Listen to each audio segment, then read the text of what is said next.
While Jack the Ripper struck fear into the heart of London, another name haunted the streets, spreading fear while staying out of the media spotlight. The Thames Torso Murders, also known as the Thames Mysteries or the Embankment Murders, were a series of gruesome and unsolved crimes that occurred in London between 1887 and 1889, preceding and overlapping with Jack the Ripper's killings.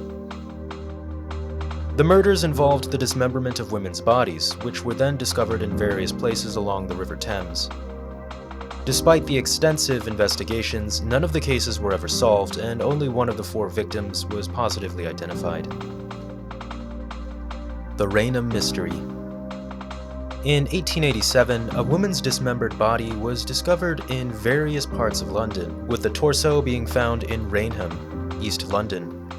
Even a police surgeon had trouble identifying key characteristics of the victim due to the body's condition and the missing parts. The victim was determined to be a Caucasian female between age 25 and 35, with fair skin and a dark complexion. She wore no wedding ring, and the garter marks below her knees suggested that she was of the lower classes. Medical experts, including Dr. Thomas Bond of the Jack the Ripper investigation, believed the perpetrator had some medical knowledge but was not a surgeon or anatomist. The clean cuts and amputations at joints suggested the practical skills of a butcher or a hunter. The jury returned a verdict of found dead. The Whitehall Mystery. In a series of grim discoveries in September and October of 1888, the dismembered remains of an unidentified woman were found in central London. On September 11th, a right arm and shoulder were found on the banks of the River Thames in Pimlico. At first, thought to be a prank by medical students. Weeks later, on October 2nd, a worker discovered a female torso wrapped in cloth and tied with string. Ironically, it was found at the construction site of New Scotland Yard, the soon-to-be police headquarters. Dr. Thomas Bond matched the torso to the previously found arm and shoulder. On October 17th, a reporter named Jasper Waring, with the help of a Spitzbergen dog, located a left leg buried near the construction site. The head and remaining limbs were never found, and the victim's identity is still unknown. Despite newspaper speculation, the Metropolitan Police ruled out any connection between this murder and the concurrent Jack the Ripper killings in Whitechapel.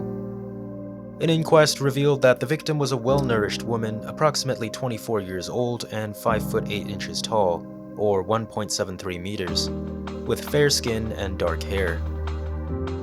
Her uterus and a brooch satin dress were missing, and her left lung showed signs of severe pleurisy, or inflammation. The cause of death was undetermined, but hemorrhaging could not be ruled out. Based on the condition of her hands, she did not work in manual labor. She had been dead for anywhere between 6 weeks to 2 months before being found.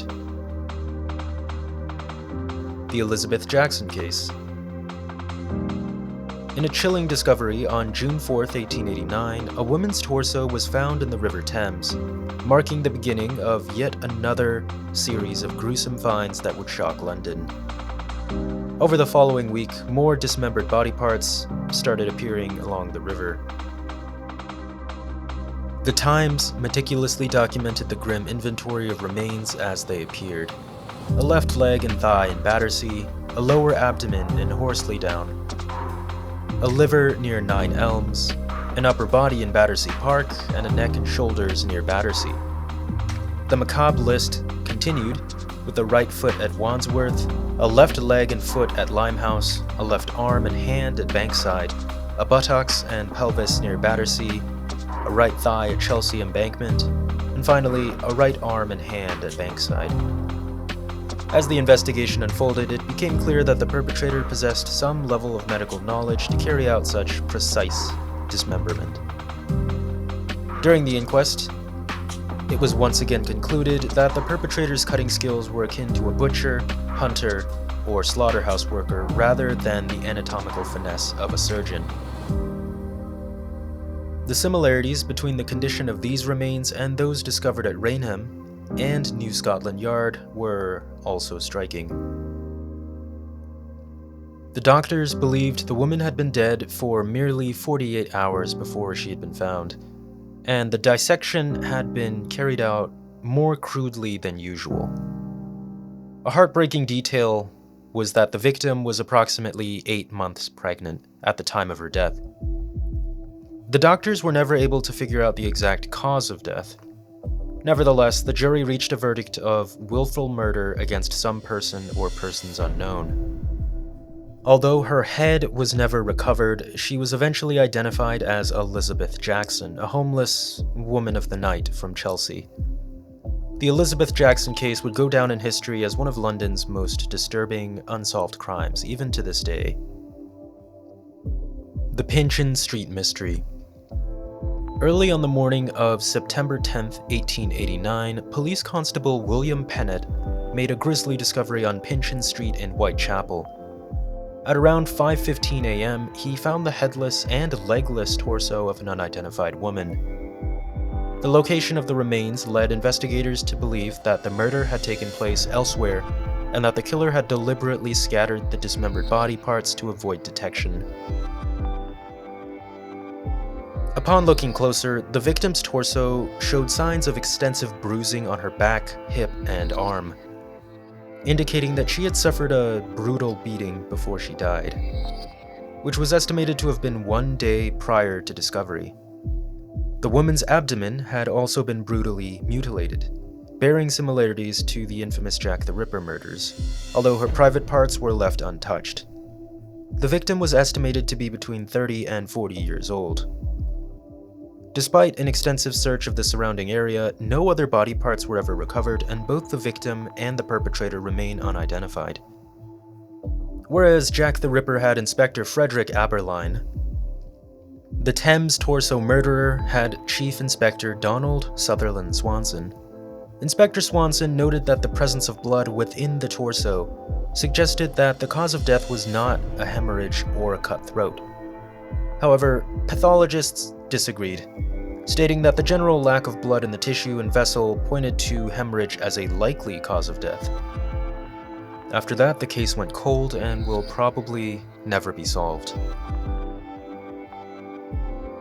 The Thames Torso Murders have often been overshadowed by the more well-known Whitechapel murders of Jack the Ripper. While some have speculated that the two killers might be the same person, there are a few distinct differences in their modus operandi. Jack the Ripper aimed for mutilation of the abdominal and lower areas, while the Thames Torso Murderer focused on dismembering the entire body, without being partial or impartial to specific organs. Some have pointed to the locations where the bodies were found, noting that many of the discoveries were made in or near red light districts. This has led to speculation that the killer may have targeted women of the night, a theory that drew parallels with Jack the Ripper. Despite the efforts of law enforcement and the public fascination with the crimes, the Thames Torso Murders remain unsolved to this day. With how long ago it was, the mystery will probably never be fully resolved, barring the discovery of new evidence. But as interest in the case endures, modern researchers and historians continue to pore over the available evidence, hoping to shed new light on the identity of the Thames Torso Murderer. The long-lasting fascination with these crimes ensures the victims will not be forgotten and that the search for answers will continue. I hope you enjoyed this video on the serial killer who competed with Jack the Ripper. Like and subscribe for more content on urban legends, unsolved mysteries, and the paranormal. Thank you for watching, and have a lovely night.